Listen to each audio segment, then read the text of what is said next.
Assalamualaikum warahmatullahi wabarakatuh. Salam sejahtera untuk kita semua.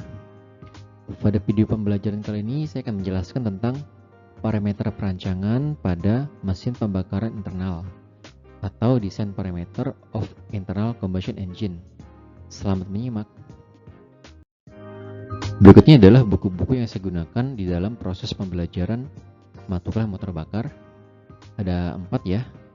Pertama, Internal Combustion Engines, edisi ketiga, terbitan Wiley, kemudian Internal Combustion Engine Fundamentals, pengarangnya Haywood, kemudian The Internal Combustion Engine in Theory and Practice, karangan Taylor, dan Engineering Fundamentals of the Internal Combustion Engine. Jurnal juga saya gunakan ya di dalam merancang proses pembelajaran motor bakar. Karena beberapa jurnal seperti misalkan A Review of Internal Combustion Engine Design. Nah, ini bagus nih, jurnal ini terkait dengan perancangan motor bakar dan juga Design and Evaluation of Internal Combustion Engine Performance. Nah, jadi dua jurnal ini juga akan saya gunakan di dalam proses pembelajaran motor bakar untuk mengetahui parameter-parameter apa saja yang digunakan di dalam perancangan motor bakar. Secara umum untuk bagian-bagian dari motor bakar adalah seperti ini ya, dengan komponen-komponennya adalah ada bor ini adalah ukuran dari diameter bagian dalam pada silinder. Kemudian L ini adalah panjang dari connecting rod ya, yang ini. Kemudian A adalah jari-jari dari crank, di mana crank sendiri fungsinya adalah mengubah gerakan linear dari piston menjadi gerakan rotasi pada flywheel. Kemudian S adalah stroke, di mana stroke ini maksudnya adalah panjang lintasan dari piston di dalam ruang silinder. Kalau theta adalah sudut dari crank, yang ini ya. Kemudian TDC adalah top dead center, maksudnya adalah batas maksimal bagian atas di mana piston masih bisa bergerak. Tapi di atas TDC dia udah nggak bisa bergerak lagi. Jadi TDC. Kalau BDC ini, bottom dead center, adalah batas bagian bawah di mana piston masih bisa bergerak. Jadi kalau gerakannya itu dari sini sampai TDC terus sampai BDC lagi. Atas TDC lagi, BDC lagi. Jadi dia gerakannya hanya di sekitar sini saja. Nggak bisa melebihi TDC dan nggak bisa melebihi BDC. Nah, kemudian dalam proses perancangan nanti kita menggunakan persamaan ini ya. Jadi ini S ini adalah panjang stroke, A itu adalah jari-jari dari crankshaft, theta adalah sudutnya ya, sudut dari crankshaft. Kemudian ada akar di sini, L itu adalah panjang dari connecting rod. Ini A ini tadi sama jari-jari crankshaft, dan theta adalah sudut dari crankshaft itu sendiri. Nah, rumus ini penting di dalam nanti kita dalam melakukan perancangan geometri dari motor bakar. Parameter-parameter yang digunakan di dalam merancang geometri dari motor bakar.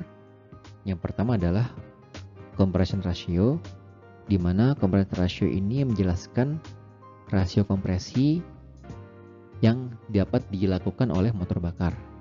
Jadi kan motor bakar ada kompresi ya. Nah, seberapa besar sih kompresinya atau seberapa banyak kompresinya, maka bisa dinyatakan sebagai compression ratio. Simbolnya adalah R, di mana dinyatakan sebagai volume bottom dead center atau volume yang batas bagian bawah tadi dengan volume top dead center atau volume pada bagian atas. Biasa disimbolkan V1 per Vc. Kemudian displacement volume. Displacement volume ini definisinya adalah volume yang dapat artinya seberapa banyak volume di dalam satu silinder itu di mana piston bisa bergerak. Jadi semakin besar displacement volumenya, maka semakin besar juga si piston dapat bergerak. Biasanya dinyatakan sebagai VD, di mana VD adalah selisih dari V1 dikurangi VC atau yang atas tadi ya. V1-nya VBDC, VC-nya VTDC, sama dengan V per 4 dikali B kuadrat. B kuadratnya adalah bor tadi ya, panjang diameter dalam silinder, kemudian S adalah panjang stroke-nya. Bisa juga dinyatakan sebagai seperti ini. Ya, selisih antara volume bottom dead center dengan volume top dead center. Jadi di sela-sela ini kan silinder bisa bergerak ya. Nah, itulah displacement volume. Kemudian kalau multi silinder maka dikalikan dengan jumlah silindernya. Misalkan jumlah silindernya 4 ya dikali 4 di sini. Jumlah silinder 8 ya tinggal dikali 8 dan seterusnya, di mana NC ini adalah jumlah silinder yang ada pada mesin tersebut. Kemarin pernah saya jelaskan terkait dengan jumlah silinder dalam konfigurasi mesin kan bisa beda-beda ya. Ada yang 1 silinder, ada yang 2 silinder, ada yang 4 silinder, ada yang 6 silinder dan seterusnya. Nah, ini tinggal dikalikan saja dengan jumlah silindernya. Kemudian hubungan antara displacement volume dengan volume bottom dead center adalah ini. Jadi V1 atau sama dengan VBDC di sini ya, itu sama dengan R adalah compression ratio per R-1 dikali VD, di mana VD adalah volume displacement-nya. Parameter lain yang digunakan dalam perancangan motor bakar adalah volume silinder. Jadi volume silinder pada berapapun sudut dari crank angle. Jadi kalau misalkan kita punya motor bakar seperti ini ya, dalam kondisi ke atas ya, gerak ke atas seperti ini, maka kan pistonnya connecting rodnya kan lurus ya. Kemudian saat dia turun ke bawah seperti ini ya, nah dia posisi connecting rodnya agak sedikit menekuk. Nah, ini ada sudut di sini, sudutnya. Nah, jadi volume silinder itu maksudnya adalah jumlah atau volume ruangan dalam motor bakar di mana si piston dapat bergerak. Ya, si piston dapat bergerak. Itu adalah volume silinder. Dan pada kondisi apapun dari crank angle. Jadi kan crank angle kan bergerak terus-terusan ya. Kadang tetanya 0, kadang tetanya 90 derajat, ya dan seterusnya kan. Nah, ini dapat dihitung volume silindernya pada kondisi apapun sudutnya dari crank angle dengan menggunakan rumus yang ini. Nah, di mana ini adalah volume silinder, VC adalah volume clearance ya. Tadi saya jelaskan adalah sisa volume sisa saat si piston bergerak maksimal ke TDC atau top dead center. Kemudian V adalah 3,14 atau 22/7. B adalah panjang bornya. L ini adalah panjang dari connecting rod ya. A ini adalah jari-jari dari crank, dan S adalah panjang stroke-nya. Kemudian ini saya hapus dulu. Hubungan antara V volume silinder, VC volume clearance, crank angle dan R, di mana R itu adalah definisi perbandingan antara L panjang connecting rod yang ini ya, connecting rod, terhadap A. A inilah jari-jari dari crank ya, jari-jari dari crank. Itu adalah ini. Jadi V per VC sama dengan 1 plus setengah RC dikurangi RC, maksudnya adalah compression ratio ya. RC adalah compression ratio.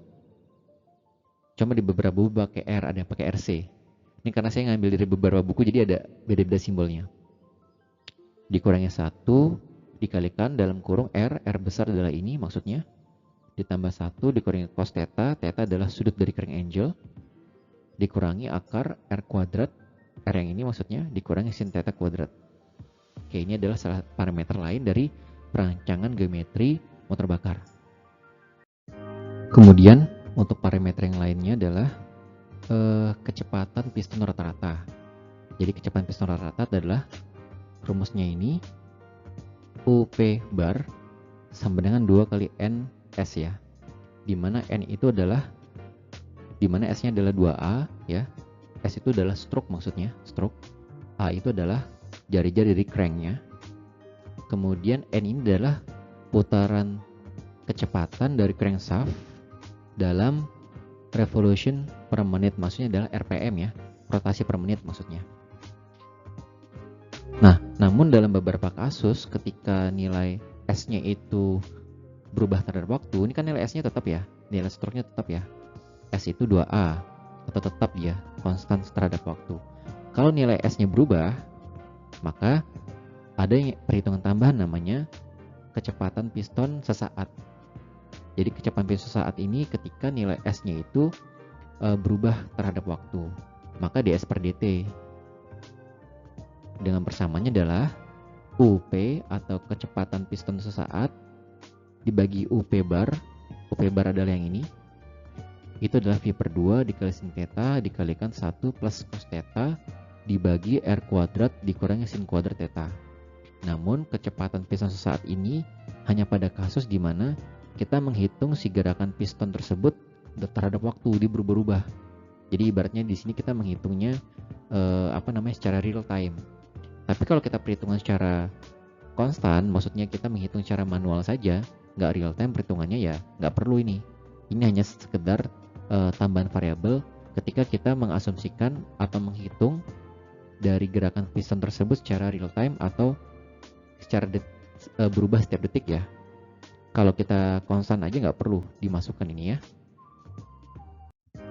Berikutnya adalah tentang power, tenaga, torque atau torsi, dan efisiensi.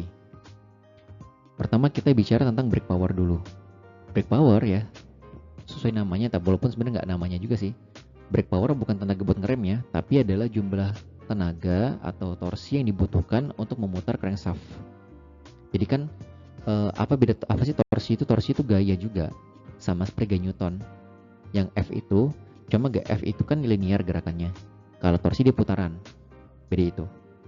Jadi kalau F itu kan dia F itu gaya juga, cuma dia linear gini, putaran. Kalau torsi yang ini itu adalah muter dia. Nah, seperti itu ya bedanya. Oke. Jadi brake power adalah kerja yang dilakukan untuk rotasi atau putaran dari crankshaft. Crankshaft itu apa? Ya, jadi rumusnya. Jadi yang ini. Jadi yang flat plane crankshaft itu warna merah, yang ini. Oke, kalau pistonnya warna abu-abu, ya. Kalau silinder warna biru, dan flywheel-nya atau rodanya warna abu-abu. Hitam, ya. Flywheel warna hitam. Oke, kemudian jadi nanti brake power-nya itu adalah jumlah tenaga atau kerja yang dibutuhkan untuk merotasikan si crankshaft ini. Berapa? Itu namanya brake power. Oke, jadi bukan brake power ini adalah tenaga buat ngerem ya. Kan brake kan ngerem, power tenaga bukan. Tapi brake power adalah jumlah torsi yang dibutuhkan untuk bisa memutar si crankshaft. Oke, kemudian WI adalah jumlah kerja yang ditransferkan dari gas pembakaran di dalam ruang bakar kepada piston selama satu siklus. Oke, ini WI sama dengan integral PdV ya. Nanti kita pakai integral. Walaupun di beberapa kasus sih kita mengasumsikan konstan aja, tapi kalau misalkan dia ternyata tidak konstan perubahan volumenya di dalam ruang bakar tersebut, ya kita pakai integral. Oke, dalam beberapa kasus kita ingin menghitung juga nilai WI tapi dalam jumlah silinder yang berbeda. Caranya adalah pakai ini. Ini WI dot sama dengan NC adalah jumlah silinder, WI tadi yang ini ya. N per 2, N itu adalah jumlah putaran. Tadi yang ada di slide sebelumnya. Ini untuk yang 4-stroke engine. Kemudian WI dot sama dengan NC dikali WI dikali N. Nggak dibagi 2. Untuk yang 2-stroke engine. Berikutnya adalah mean effective pressure, yang artinya adalah kerja yang dilakukan untuk setiap unit dari volume displacement. Jadi definisinya itu seperti ini. Jadi kan di sini kan ada Wnet. Wnet adalah kerja yang dilakukan selama satu siklus ya dari motor bakar. Vmax ini adalah volume maksimal yang didapatkan pada motor bakar. Biasanya didapatkan di volume bottom dead center ya. Kalau Vmin adalah volume paling minimum dari ruang bakar atau didapatkan pada biasanya volume top dead center. Jadi gambarannya itu seperti ini. Misalkan ini ada motor bakar ya. Maklum kalau gambarnya kurang lurus. Kemudian ini saya kasih piston dalamnya. Seperti ini piston. Kemudian dia kan akan bergerak nih. Dia kan akan bergerak, ya, akan bergerak. Ini ada connector rodnya, akan bergerak sejauh.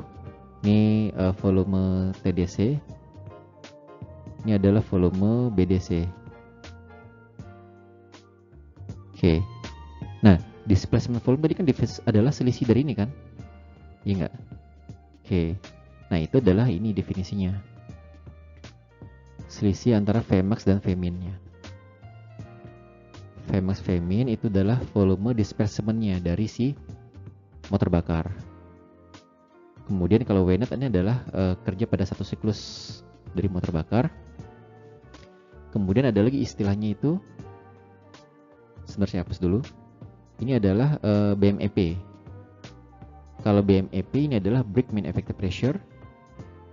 Breakman Effective Pressure atau kerja eksternal pada shaft atau pada connecting rodnya per satuan volume yang dilakukan oleh mesin. Gitu. Jadi ini adalah kerja dari shaft worknya per unit satuan volume yang dilakukan oleh mesin. Definisinya kemudian secara matematika adalah 4V tau per VD. Jadi gini, bahasanya adalah kalau kita punya torsi, ya kita punya torsi misalkan nih, saya hapus dulu sebentar. Oke, ini kita punya torsi di sini ya. Kita punya torsi gaya dorong ya ke sana. Nah, ke satu gaya dorong ini berapa sih volume displacement-nya? Nah, itu adalah BMEP. Jadi kalau misalkan anggaplah kita misalkan dorong si piston dengan tenaga misalkan ya 5 Newton misalkan. Misalkan 5 Newton ya. Misalnya 5 Newton. Saat 5 Newton kita kasih sama si piston ini berapa sih volume displacement-nya? Nah, itu adalah BMEP. Oke. Kalau ini kan bahasa buku ya, external soft work per unit volume done by the engine gitu ya. Tapi kalau bahasa mudahnya seperti itu. Oke, kemudian ini untuk yang 4-stroke engine.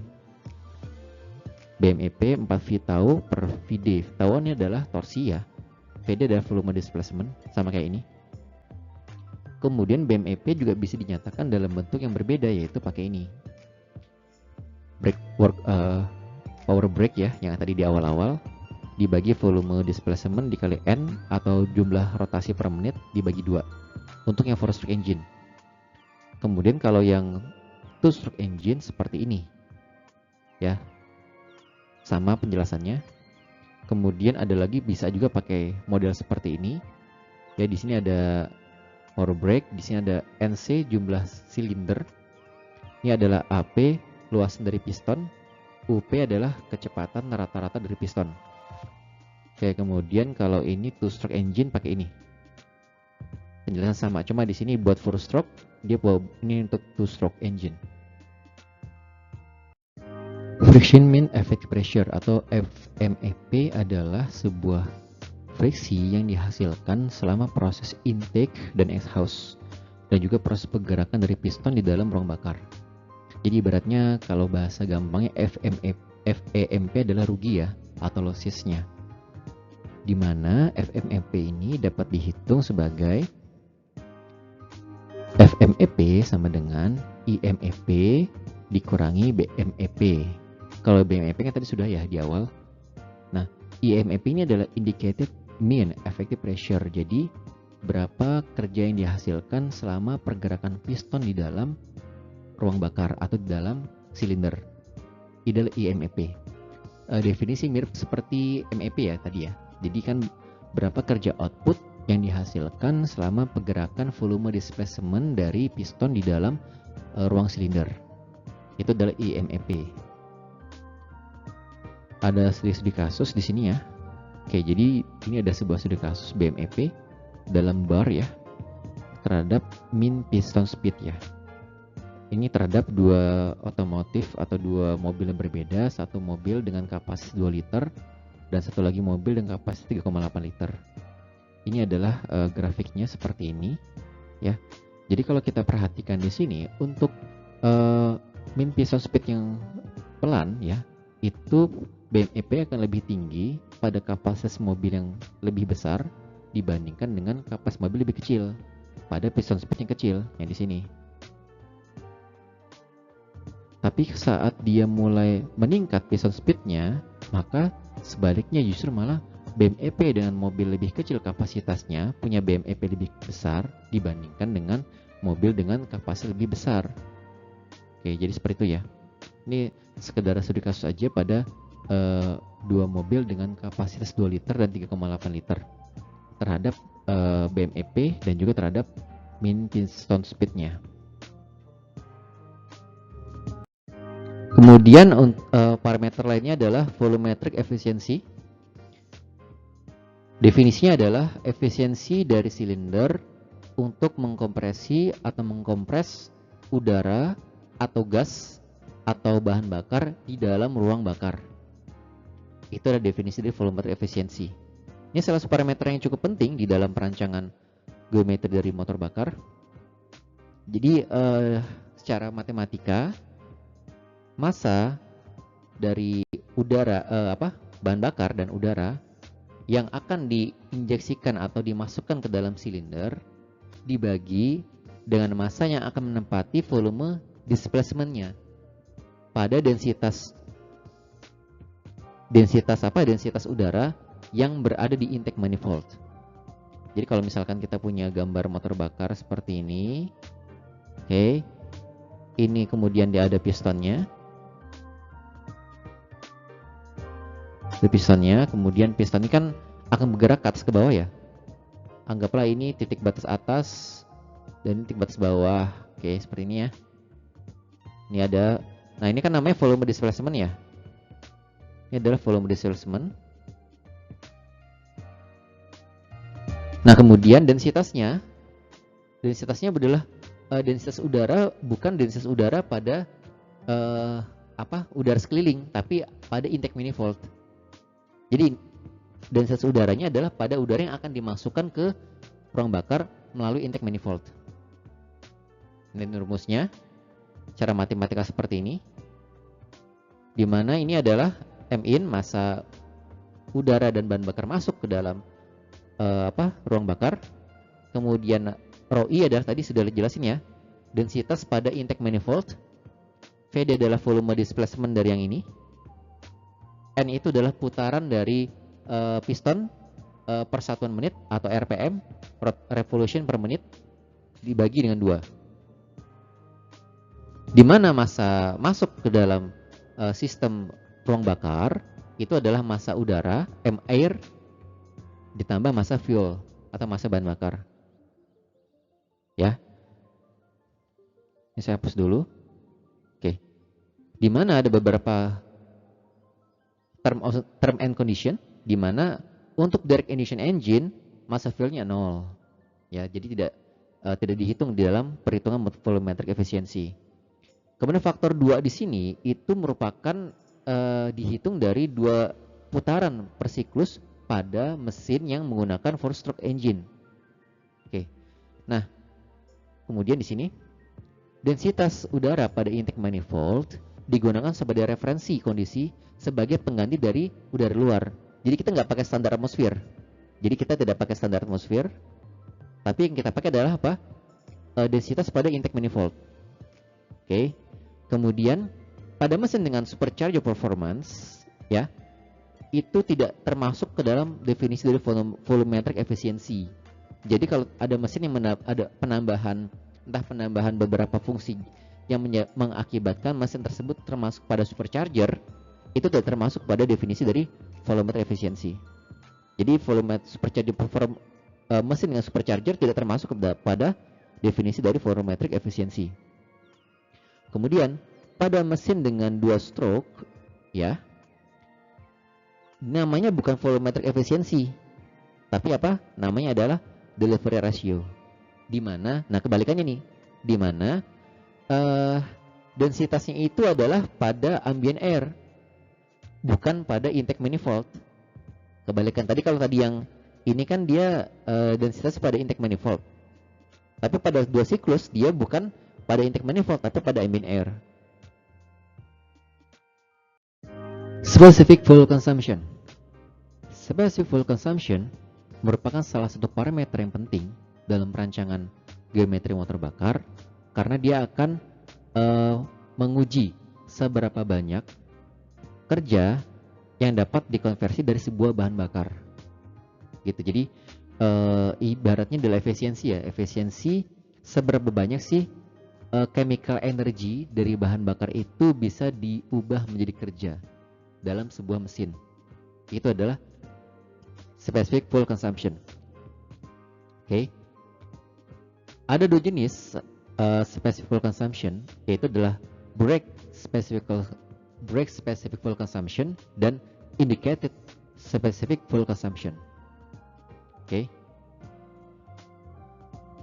Jadi BSFC atau break specific fuel consumption itu adalah mass flow rate dari fuel atau bahan bakar dibagi oleh brake power. Jadi kan ibaratnya kan kita ingin tahu kalau misalkan ada bahan bakar sekian, jadi berapa ya kerjanya? Nah itu BSFC, break specific fuel consumption. Jadi ini mass flow rate dari fuel dibagi dengan WB atau brake power. Dimana tadi di awal udah jelasin ya bahwa brake power itu adalah 2V tau atau torsi dikali N. N adalah putaran dari pistonnya. Dimana pada pengetesan mesin itu laju aliran dari bahan bakar atau mass flow rate dari fuel, kemudian torsi dan engine speed itu menjadi salah satu parameter penting pada pengecekan atau pengetesan sebuah mesin. Ini adalah pengukuran standar tiga parameter ini, mass flow rate fuel, torsi dan juga engine speed. Parameter lain yang masih termasuk ke dalam specific fuel consumption adalah indicated specific fuel consumption atau ISFC. Ini adalah rasio dari massa bahan bakar yang diinjeksikan selama siklus berlangsung menjadi indicated cylinder work atau kerja silinder. Nah bedanya tadi kalau tadi kan BSFC itu kan massa bahan bakar dikonversi menjadi kerja atau brake power torsi. Kalau ini massa bahan bakar dikonversi menjadi kerja silinder. Oke, kemudian rumusnya ini ya, jadi ISFC sama dengan massa fuel atau massa bahan bakar yang akan menjadi WI atau indicated work cylinder. WI tadi sudah saya jelasin di awal-awal slide ya. Kemudian specific fuel consumption dan efisiensi mesin itu berbanding terbalik. Jadi semakin rendah specific fuel consumption akan semakin besar efisiensi mesin. Di sini misalkan kita mendefinisikan bahwa QC itu adalah energi yang dihasilkan dari proses pembakaran. QC ya. QC adalah energi yang dihasilkan dari proses pembakaran. Maka definisi dari break thermal efficiency adalah break thermal efficiency sama dengan WB atau brake power yang di awal-awal tadi dibagi dengan MF atau mass flow rate dari fuel atau bahan bakar dikali QC, di mana QC adalah energi dari pembakaran ya, sama dengan 1 per, ingat ya BSFC, 1 per BSFC tadi di sebelumnya dikali QC. Nah ini adalah definisi dari break thermal efficiency dari sebuah proses pembakaran di dalam ruang bakar. Nah jadi efisiensi ini akan jadi parameter seberapa efisienkah proses pembakaran di dalam sebuah motor bakar, jadi dari bahan bakar yang masuk menjadi sebuah kerja silinder ataupun kerja dari torsi crankshaftnya. Oke, saya rasa itu cukup sekian untuk video pembelajaran kali ini. Sebenarnya masih banyak lagi sih parameter-parameter untuk perancangan geometri dari motor bakar. Kita lanjut lagi nanti di video pembelajaran selanjutnya. Oke, saya akhiri. Assalamualaikum warahmatullahi wabarakatuh.